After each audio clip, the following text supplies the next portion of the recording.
नमस्कार स्टूडेंट, आज हम एक्सरसाइज 1.1 को आगे कंटिन्यू करते हैं और लेते हैं next question 6। Answer the flowing questions. ये हमें क्वेश्चंस दे रखे हैं, हमें इनका आंसर देना है। A portion, what will be the sign of the product of 123 negative integers. देखो क्वेश्चन में क्या बोला है, 123 नेगेटिव इंटीजर्स को जब हम मल्टीप्लाई करते हैं, उनका प्रोडक्ट करते हैं, तो साइन किसका होगा ये हमें बताना है। ठीक है, तो इसको हम एग्जाम्पल से समझते हैं। मैं दो नेगेटिव इंटीजर्स लेता हूं, पहला -1 और दूसरा -2। अब हम इन दोनों इंटीजर्स को मल्टीप्लाई करते हैं। ठीक है, अब देखो माइनस इंटू माइनस आपका प्लस होगा और 1 इंटू 2 आपका 2। ठीक है, अब हम तीन नेगेटिव इंटीजर्स को लेते हैं, पहला -1, दूसरा -2 और तीसरा -3। इनका मल्टीप्लाई करेंगे तो देखो minus into minus plus, plus into minus आपका माइनस, 1 इंटू 2 2, 2 इंटू 3 आपका 6। ठीक है, अब देखो ध्यान से, यहां कितने नेगेटिव इंटीजर्स थे? 2। ठीक है, और 2 क्या है? एक इवन नंबर है। 2 क्या हो गया आपका? Even number. मैं इसकी बात नहीं कर रहा हूं, इन दो नेगेटिव इंटीजर्स की बात करता हूं। अब देखो इसमें कितने नेगेटिव इंटीजर्स है? 3। अब 3 नेगेटिव इंटीजर्स है तो 3 क्या है? एक ओड नंबर। अब आपको दिमाग लगाना है कि अगर दो नेगेटिव इंटीजर्स है, दैट मींस इवन इंटीजर्स है, और उनका मल्टीप्लाई करते हैं तो हमारे पास साइन किसका आता है? प्लस का। ऐसे ही अगर ओड इंटीजर्स है आपके पास और उनका जब हम मल्टीप्लाई कराते हैं तो हमारे पास साइन किसका आता है? माइनस का। ठीक है, इसका मतलब यहां से क्या कंक्लूजन निकला कि product of even number of negative integers is always positive. और दूसरा क्या है? Product of odd number of negative integers is always negative. ये कॉन्सेप्ट आपको दिमाग में सेट करना है। ठीक है, अब देखो ए पोर्शन में क्या दिया है? 123 नेगेटिव इंटीजर्स हैं। कितने इंटीजर्स हैं? 123 नेगेटिव इंटीजर्स हैं। अब आपको डिसाइड करना है कि 123 ओड नंबर है या फिर इवन नंबर है।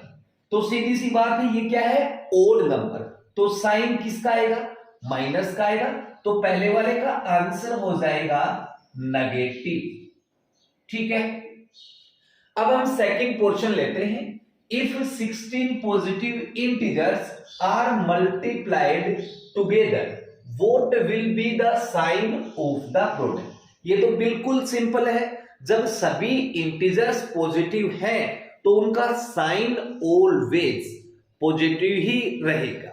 ठीक है, तो कितने इंटीजर्स है आपके पास? 16 इंटीजर्स है। इसको ऐसे समझ लो, 1 into 2 into 3 into dash dash, कहां तक? 16 तक। सभी इंटीजर पॉजिटिव है और पॉजिटिव का पॉजिटिव के साथ मल्टीप्लाई करते हैं तो ऑलवेज आपको पॉजिटिव देगा। बिल्कुल सिंपल है, तो इसका आंसर हो जाएगा पॉजिटिव। ठीक है, ये आपका बी पोर्शन कंप्लीट। अब आते हैं सी पोर्शन पे। What will be the sign of the product of 19 negative integers? कितने नेगेटिव इंटीजर्स है? 19 नेगेटिव इंटीजर्स। अब इसका मल्टीप्लाई करते हैं 15 पॉजिटिव इंटीजर्स के साथ। 15 पॉजिटिव इंटीजर्स। ठीक है, तो हमें बताना है कि इनका साइन क्या होगा। देखो 19 क्या है? Odd number. ये ओड इंटीजर्स हैं और वो भी है नेगेटिव। तो ये मैंने बता रखा, अगर ओड नेगेटिव इंटीजर्स हैं और उनका हम प्रोडक्ट करते हैं तो साइन किसका आएगा? आपका माइनस का। और ये सभी इंटीजर्स पॉजिटिव हैं, चाहे वो ओड हो या फिर इवन हो, इनका मल्टीप्लाई ऑलवेज होगा प्लस। अब इन दोनों का मल्टीप्लाई देखो क्या आएगा, एक तो है माइनस, दूसरा है प्लस। माइनस इंटू प्लस आपको देगा माइनस। ठीक है, तो इसका आंसर क्या होगा, सी पोर्शन का नेगेटिव। ठीक है, अब देखते हैं इसका लास्ट पोर्शन। देखो लास्ट पोर्शन में क्या बोला है, what do you observe from the above, यानी कि ऊपर हमने क्या देखा है उसको आपको बताना है। तो इस बात को मैं लिख देता हूं, आंसर डी। पहला चीज तो आपने देखा था, product of even number of negative integers is always negative. Even लिया है, सॉरी, तो पॉजिटिव। ओके, और दूसरा है product of odd number of negative integers is always negative. ये चीज हमने ऑब्जर्व की थी। ठीक है गाइस, तो उम्मीद है आपको क्वेश्चन नंबर 6 अच्छे से समझ में आया होगा। Okay, yes guys, question number 7 पे आते हैं। 7 में हमें इनको सोल्व करना है। Okay, first portion, find the dividend which when divided by -25 gives 154 as the question.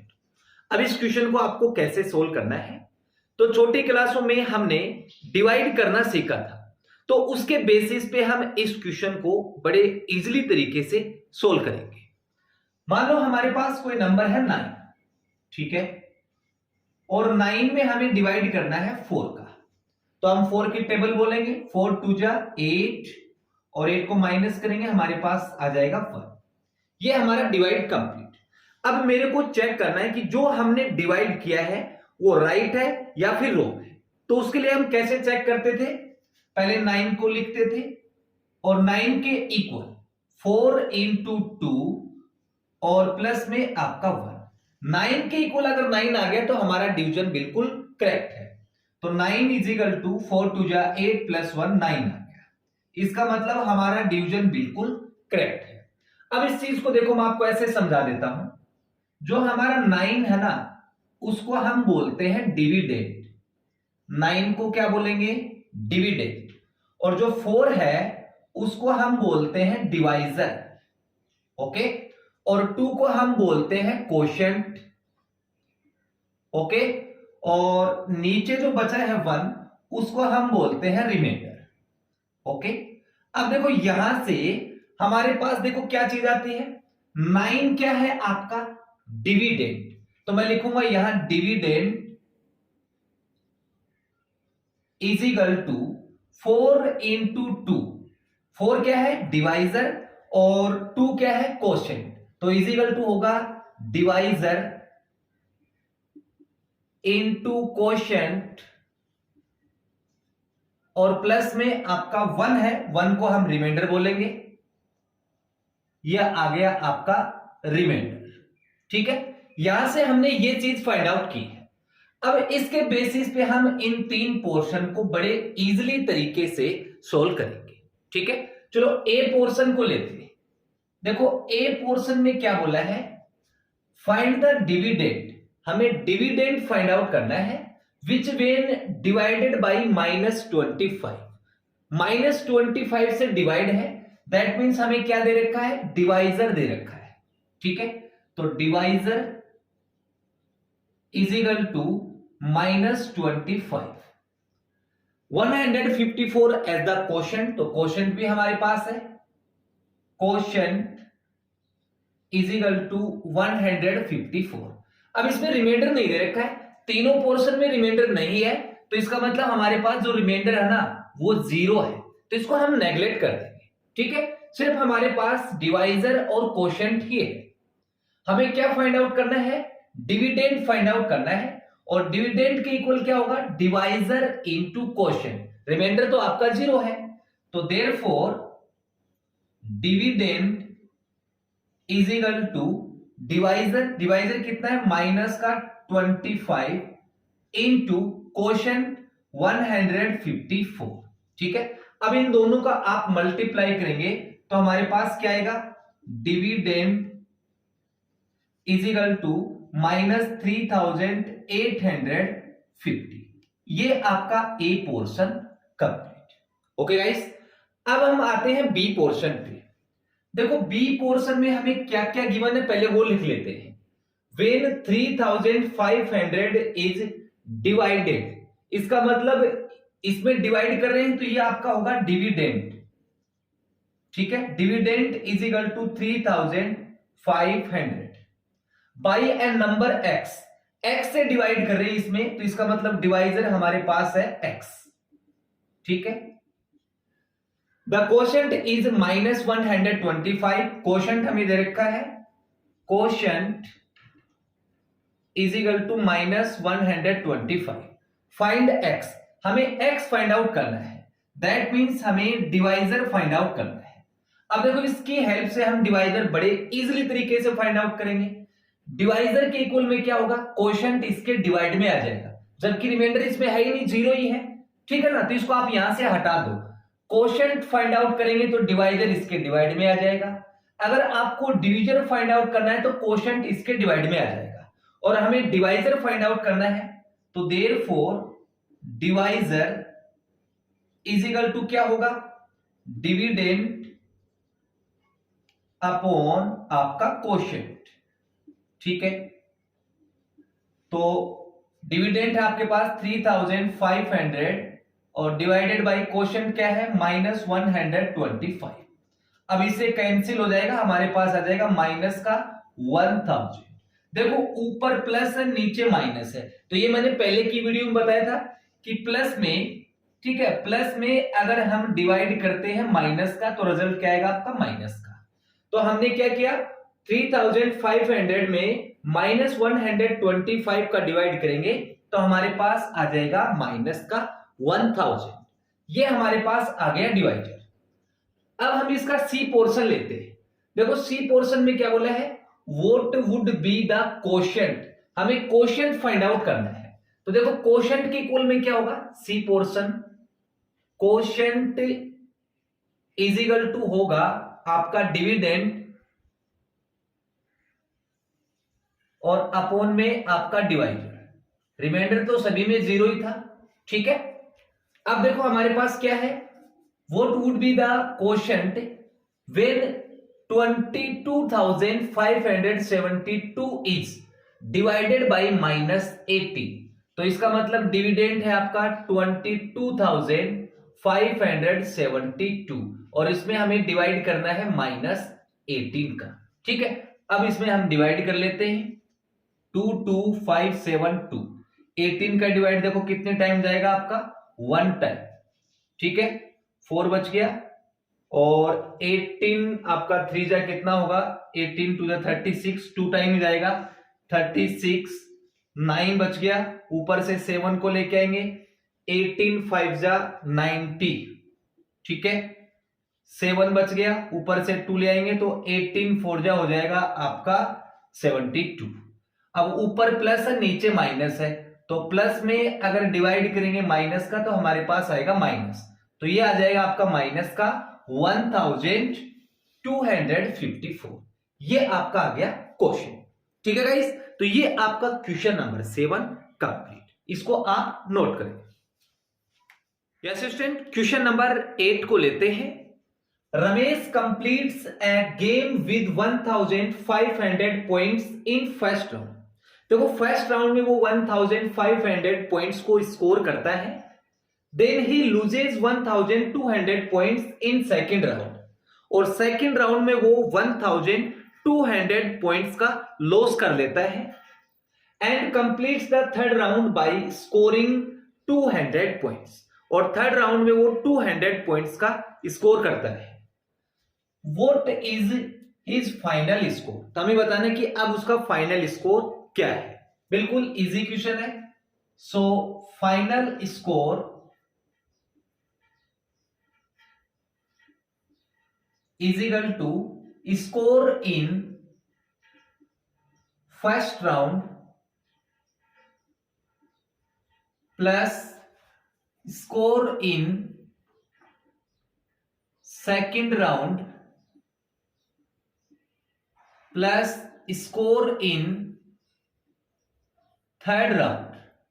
ठीक है, अब देखो फर्स्ट राउंड में कितना स्कोर किया था 1500, फिर प्लस, अब देखो सेकेंड राउंड में वो 1200 पॉइंट्स का नुकसान कर लेता है।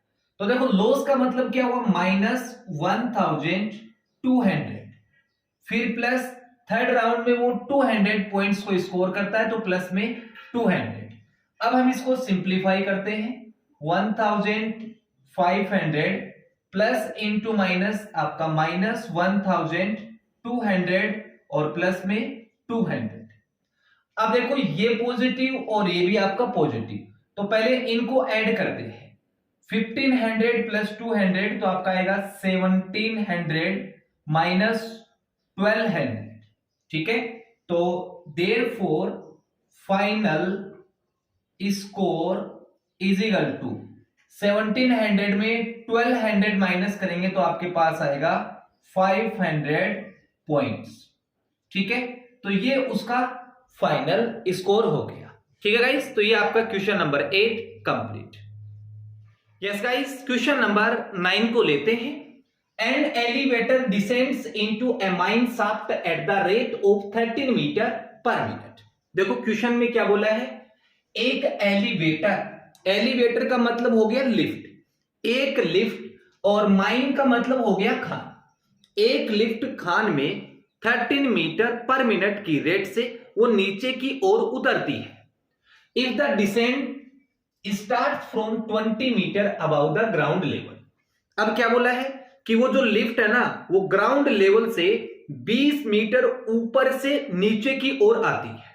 ठीक है, तो इस सिचुएशन को ऐसे समझते हैं, मान लो ये हमारे पास ग्राउंड लेवल है, ग्राउंड लेवल, ग्राउंड लेवल से 20 मीटर ऊपर की ओर। ठीक है, मान लेते हैं ये पॉइंट ए है जो ग्राउंड लेवल से 20 मीटर ऊपर की ओर है। ठीक है, यहां से वो नीचे की ओर आती है। How long will it take to reach -240 metre. -240 metre का मतलब क्या हुआ, ग्राउंड लेवल से नीचे की ओर वो जो लिफ्ट है वो ग्राउंड लेवल से नीचे की ओर यानी कि बी पॉइंट तक पहुंचने में वो -240 मीटर डिस्टेंस को कवर करती है। ठीक है, अब हमें क्वेश्चन में क्या बोला है कि इस ए बी डिस्टेंस को कवर करने में कितना टाइम लेगी। ठीक है, यानी कि हमें टाइम फाइंड आउट करना है। अब क्वेश्चन में गिवन क्या है, जो एलिवेटर है उसकी स्पीड दे रखी है। So speed of elevator is equal to है 13 मीटर पर मिनट। ठीक है, अब हम टोटल डिस्टेंस निकालते हैं। So distance covered by elevator is equal to, देखो टोटल डिस्टेंस कितनी होगी 20 मीटर प्लस, अब इस डिस्टेंस को हम पॉजिटिव लेंगे। ये नेगेटिव क्यों दिया है, क्योंकि स्टूडेंट ग्राउंड लेवल से अगर बिलो चलते हैं तो आपकी जो डिस्टेंस है वो नेगेटिव होगी, लेकिन हम टोटल डिस्टेंस फाइंड आउट कर रहे हैं तो इसको हम पॉजिटिव लेंगे। तो 240 टोटल डिस्टेंस आ गई 260 मीटर। अब ध्यान से देखो, हमारे पास स्पीड है और डिस्टेंस है, हमें टाइम फाइंड आउट करना है। तो देखो टाइम फाइंड आउट करने के लिए हमारे पास फॉर्मूला होता है, time is equal to distance upon speed होता है। ठीक है, तो therefore time is equal to distance कितनी है 260 मीटर और स्पीड कितनी है 13 metre per minute.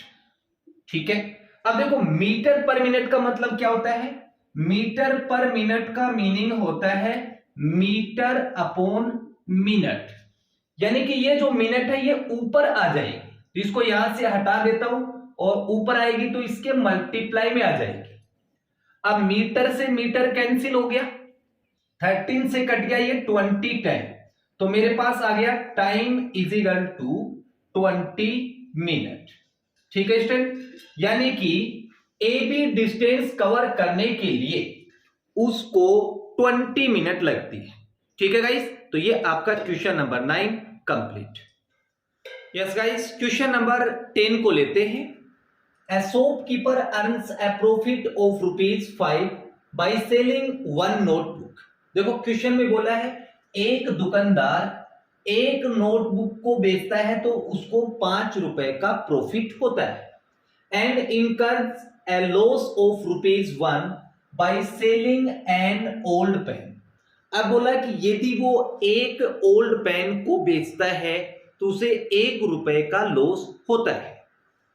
In particular month, the shopkeeper earns a profit of ₹185। एक पर्टिकुलर मंथ में वो जो दुकानदार है उसको 185 रुपीज का प्रॉफिट होता है। If he sold 75 old pens, यदि वो 75 old pens को बेचा, find the number of the notebooks sold। ठीक है, तो हमें number of notebooks find out करना है कि उसने कितनी बेची है, तो उसको हम x कंसीडर कर लेते हैं।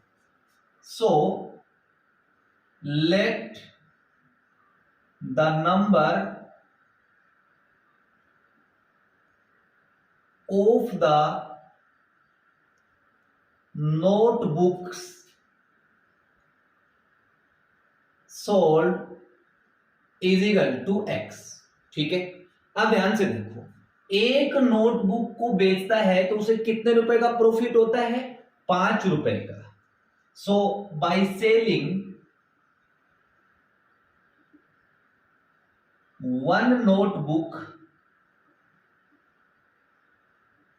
ठीक है, shopkeeper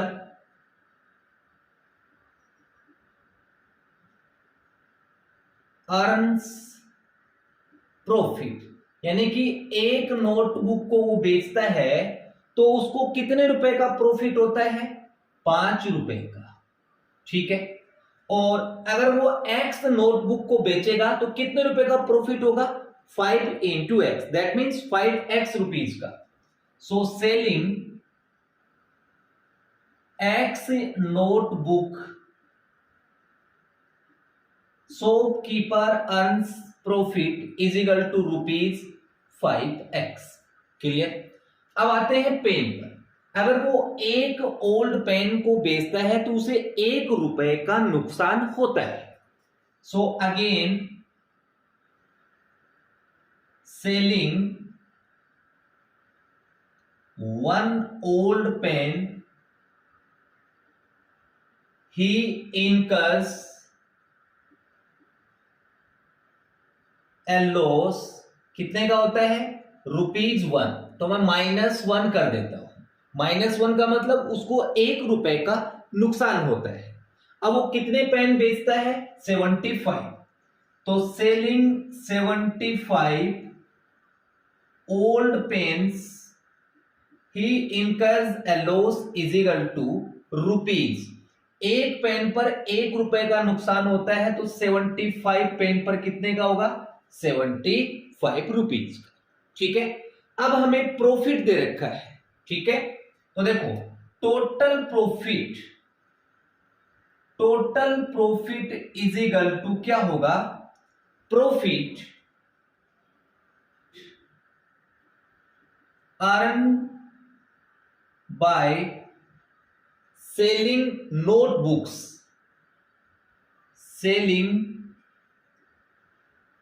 notebooks plus total loss. ठीक है, अब देखो आपने x नोटबुक को सेल किया है तो कितने रुपए का प्रॉफिट हुआ? 5x का। तो profit and bye selling notebooks आपका हो जाएगा 5x। और टोटल लॉस कितना है आपके पास? -75, तो ये हो गया -75। और प्रॉफिट हमें दे रखा है 185। ठीक है, अब इसको सिंप्लीफाई करते हैं। 75 को इस साइड लेके आते हैं तो हमारे पास क्या आएगा 5x इज इक्वल टू, ये पॉजिटिव हो जाएगा 185 प्लस 75। अब इन दोनों को ऐड कर दो तो 5x इज इक्वल टू हो जाएगा 260, x is equal to 260 upon 5, 5 से कट गया ये, 5 5 जा 25 और 5 2 जा 10, तो x इज इक्वल टू आ गया 52। अब x किसको कंसिडर किया था, नंबर ऑफ द नोटबुक से सोल्ड, तो वह 52 नोटबुक्स को सेल करता है। ठीक है गाइस, तो ये आपका question number 10 complete. Yes guys, question number 11 को लेते हैं। A certain freezing process requires that room temperature to be lowered from 60 degrees Celsius at the rate of 8 degrees Celsius every hour। देखो क्वेश्चन में क्या बोला है कि एक आपके पास रूम है, मान लेते हैं ये हमारे पास रूम है और इस रूम का टेम्परेचर है 60 डिग्री सेल्सियस। अब हमें फ्रीजिंग प्रोसेस में आवश्यकता है कि इस रूम का टेम्परेचर हर घंटे 8 डिग्री सेल्सियस कम करना है। ठीक है, आगे क्या बोला है, what will be the room temperature 8 hours after the process begins, यानी कि जो प्रोसेस हम शुरू कर रहे हैं उसके 8 घंटे के बाद इस रूम का टेम्परेचर क्या होगा वो हमें बताना है। ठीक है, अब ध्यान से देखो, हर घंटे कितना टेम्परेचर कम कर रहे हैं, 8 degree Celsius. So in 1 hour temperature lowered is equal to 8 degree Celsius. Okay, एक घंटे में हम 8 डिग्री सेल्सियस टेम्परेचर कम करते हैं, तो 8 घंटे में कितना करेंगे, 8 इंटू 8, तो in 8 hours temperature lowered is equal to 8 into 8 is equal to 64 degree Celsius. Okay, अब देखो शुरू में रूम का टेम्परेचर क्या था, 60 degree Celsius. So room temperature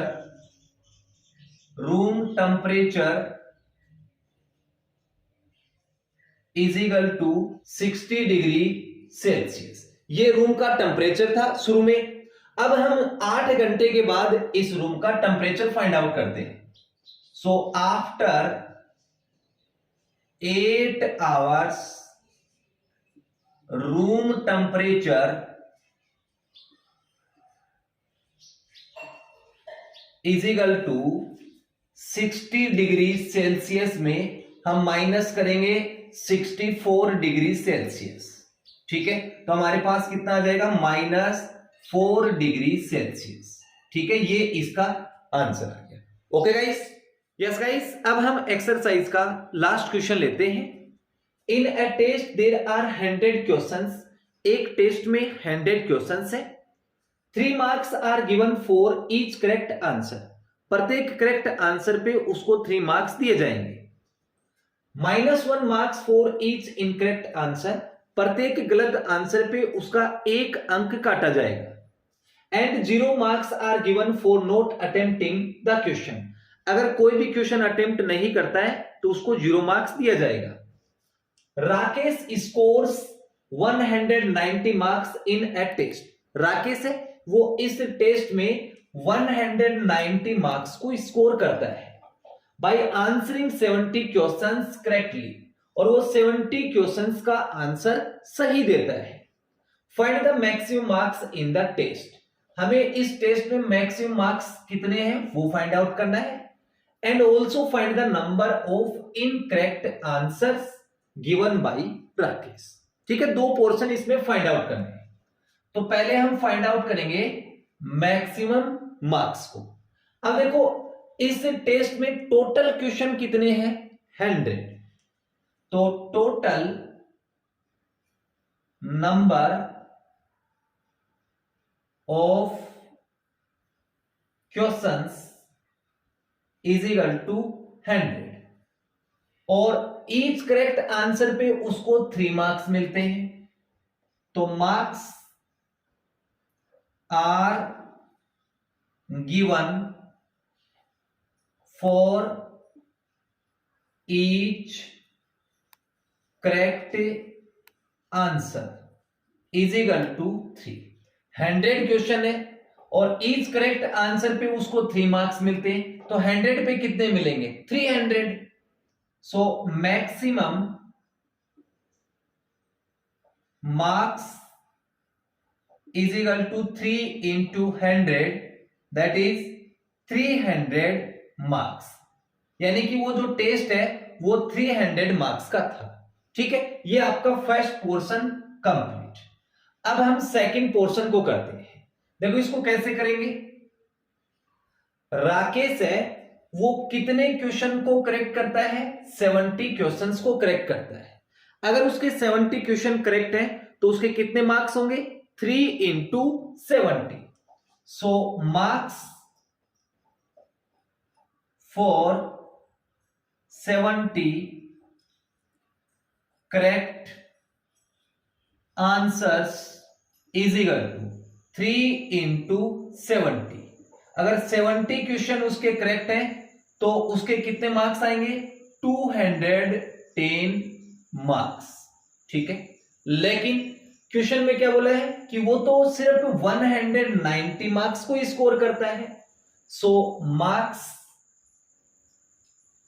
scored by Rakesh is equal to 190 marks. अब देखो उसका स्कोर तो है 190 मार्क्स और यहां कितना आ रहा है? 210 मार्क्स। इसका मतलब जो उसने 70 क्वेश्चन किए हैं उसमें कुछ क्वेश्चन गलत है। अब कितने क्वेश्चन गलत है वो तो हमें फाइंड आउट करना है, लेकिन अब हम देखेंगे कि जो उसने गलत क्वेश्चन किए उसके कितने मार्क्स कटे हैं वो देख लेते हैं। तो therefore marks for incorrect answers, ठीक है, इज इक्वल टू 210 में हम माइनस कर देंगे जो उसने स्कोर किया है 190, तो हमारे पास आ जाएगा 20 मार्क्स। यानी कि उसने 20 मार्क्स के क्वेश्चन गलत किए हैं। अब अगर वो उसने 20 मार्क्स के क्वेश्चन गलत किए हैं और ईच इनकरेक्ट आंसर पे कितने मार्क्स कटते हैं? 1 मार्क्स कटता है। तो पता लग गया, therefore number of incorrect answers, ठीक है, एक गलत आंसर का 1 मार्क्स कटेगा, तो 20 मार्क्स कितने क्वेश्चन के कटेंगे? 20 क्वेश्चन के। तो नंबर ऑफ इनकरेक्ट आंसर्स होगा आपका 20। ठीक है गाइज, तो ये आपका क्वेश्चन नंबर 12 कंप्लीट। तो गाइज इसके साथ आपकी एक्सरसाइज 1.1 कंप्लीट। डियर स्टूडेंट, अगर आपको ये वीडियो अच्छी लगे तो प्लीज चैनल को लाइक एंड सब्सक्राइब जरूर करें। Thank you for watching.